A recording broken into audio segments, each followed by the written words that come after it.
நுறுங்குண்ட இருதயத்தில் இருந்து வருகிற ஜெபங்களுக்கு பயங்கர பலன் உண்டு.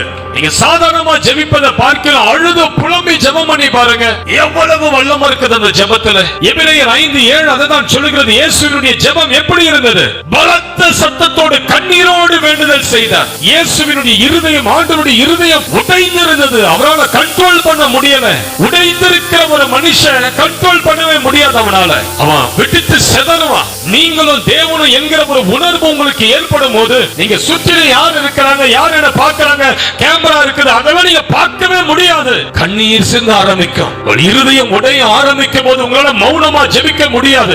உங்கள் நாகரிகத்தெல்லாம் உங்களால அப்படியே நாகரிகமான உங்களால இருக்க முடியாது. அந்த நேரத்தில் மன கிளேசத்துல இருக்கிறவங்க எப்படி அடக்க முடியும் சிஸ்டர்? வீட்டுல அரிசியை ஒரு குக்கர்ல போட்டு, ஏய் குக்கர் விசில் அடிக்காத அரிசியை வந்து கூட செய்யமா குக்கர் சொல்லுங்க. குக்கரால முடியவே முடியாது. அது 2 நிமிஷத்துக்கு 2 நிமிஷம் அடிச்சுக்கிட்டே தான் இருக்கும். ஹாஸ்பிடல்ல பிரசவ வேதனையில் இருக்கிறவங்களை கதறாம பிள்ளைய பத்து கொடுக்க சொல்லுங்க.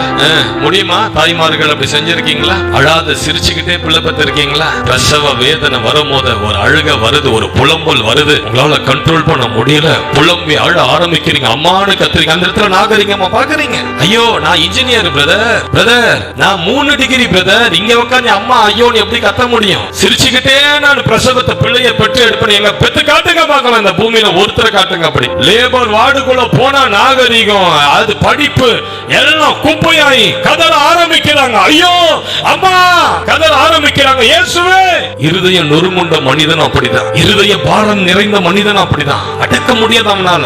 தேவன் மேல அன்போடு இருக்கிற மனுஷனால அடக்கி ஜெபிக்க முடியாது. தேவனுடைய பிரசன்னத்தில் இருக்கிற ஒரு மனிதனால அடக்கி ஜெபிக்க முடியாது. அவனால சும்மா கண்ட்ரோல் பண்ணி அப்படி உட்கார்ந்து ஜெபிக்க முடியாது. அவனை அறியாமல் கண்ணீர் சிந்த ஆரம்பிக்கிறான். அவனை அறியாமல் தலைகளை அசைக்க ஆரம்பிக்கிறான்.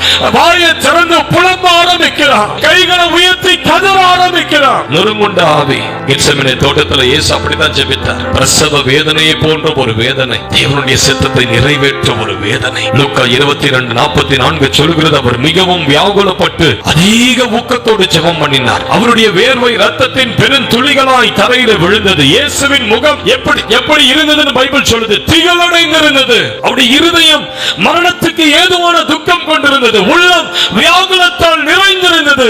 அப்படியே வேர்வையெல்லாம் ரத்தமாய் கீழே கொட்டி கொண்டிருந்தது. ஆண்டவர்கிட்ட நொறுங்குண்ட இருதயத்துக்காக ஜெபிங்க. எனக்கு அழுது புலம்புகிற ஜெபாவியை கொடுங்க ஆண்டவரே.